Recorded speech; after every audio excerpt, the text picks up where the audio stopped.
The Raven by Edgar Allan Poe.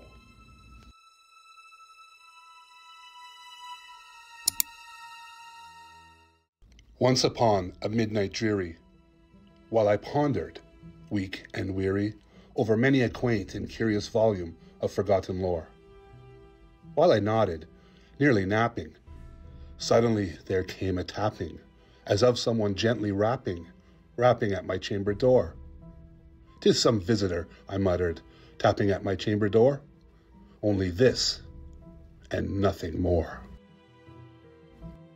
Ah, distinctly I remember, it was in the bleak December, and each separate dying ember wrought its ghost upon the floor. Eagerly I wished the morrow, vainly I had sought to borrow from my book surcease of sorrow for the lost Lenore, for the rare and radiant maiden whom the angels named Lenore, nameless here forevermore. And the silken, sad, uncertain rustling of each purple curtain thrilled me, filled me with fantastic terrors never felt before, so that now, to still the beating of my heart, I stood repeating, "'Tis some visitor entreating entrance at my chamber door, some late visitor entreating entrance at my chamber door. This is it, and nothing more." Presently my soul grew stronger, hesitating then no longer.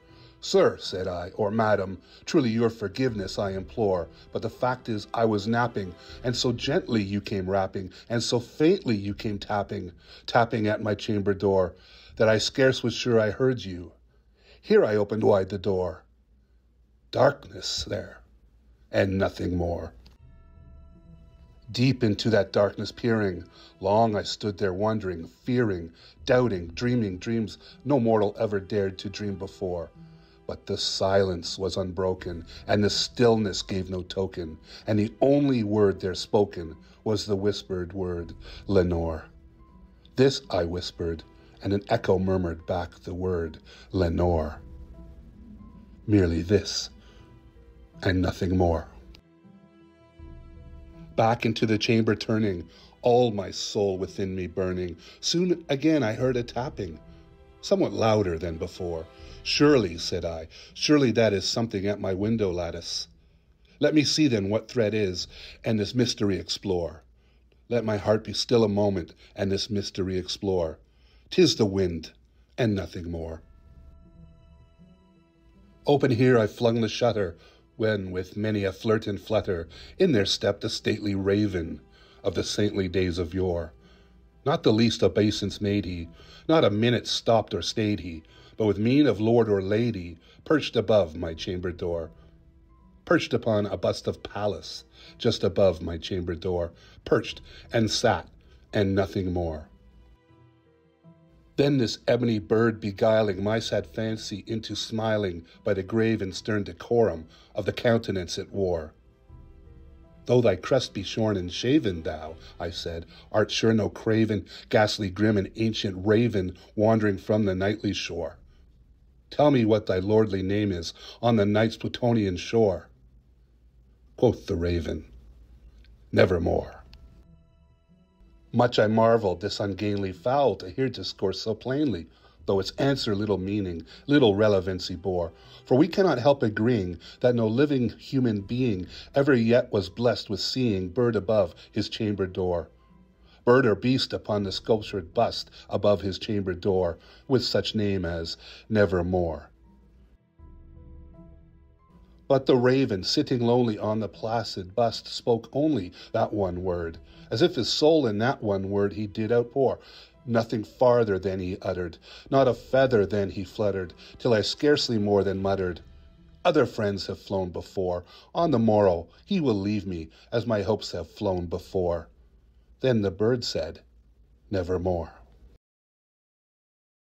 Startled at the stillness broken by reply so aptly spoken, "Doubtless," said I, "what it utters is its only stock and store, caught from some unhappy master, whom unmerciful disaster followed fast and followed faster, till his songs one burden bore, till the dirges of his hope that melancholy burden bore, of never, nevermore." but the raven, still beguiling all my fancy into smiling, straight I wheeled a cushioned seat in front of bird and bust and door. Then upon the velvet sinking, I betook myself to linking fancy unto fancy, thinking that this ominous bird of yore, what this grim, ungainly, ghastly, gaunt, and ominous bird of yore, meant in croaking nevermore. This I sat engaged in guessing, but no syllable expressing to the fowl whose fiery eyes now burned into my bosom's core. This and more I sat divining, with my head at ease reclining on the cushion's velvet lining that the lamplight gloated o'er, but whose velvet violet lining, with the lamplight gloating o'er, she shall press nevermore. Then methought the air grew denser, perfumed from an unseen censer, swung by seraphim whose footfalls tinkled on the tufted floor. Wretch, I cried, thy God hath lent thee, by these angels he hath sent thee, respite, respite, and nepenthe from thy memories of Lenore. Quaff, oh quaff this kind nepenthe, and forget this lost Lenore. Quoth the raven, nevermore. Prophet, said I, thing of evil, prophet still, if bird or devil, where tempter sent, whether tempest tossed thee here ashore. Desolate yet all undaunted, on this desert land enchanted, on this home by horror haunted. Tell me, truly I implore, is there balm in Gilead? Tell me, I implore. Quoth the raven, nevermore. Prophet, said I, thing of evil, prophet still, if bird or devil, by that haven that bends above us, by that God we both adore. Tell this soul with sorrow laden, if within the distant Aden it shall clasp a sainted maiden, whom the angels name Lenore. Clasp a rare and radiant maiden, whom the angels name Lenore. Quoth the raven, nevermore. Be that word our sign of parting, bird or fiend, I shrieked upstarting. Get thee back into the tempest and the night's Plutonian shore. Leave no black plume as a token of that lie thy soul hath spoken. Leave my loneliness unbroken. Quit the bust upon my door. Take thy beak from out my heart. Take thy form from off my door. Quoth the raven, nevermore. And the raven, never flitting, still is sitting on the pallid bust of Pallas just above my chamber door, and his eyes have all the seeming of a demon's that is dreaming, and a lamplight o'er him streaming throws his shadow on the floor, and my soul from out that shadow that lies floating on the floor shall be lifted nevermore.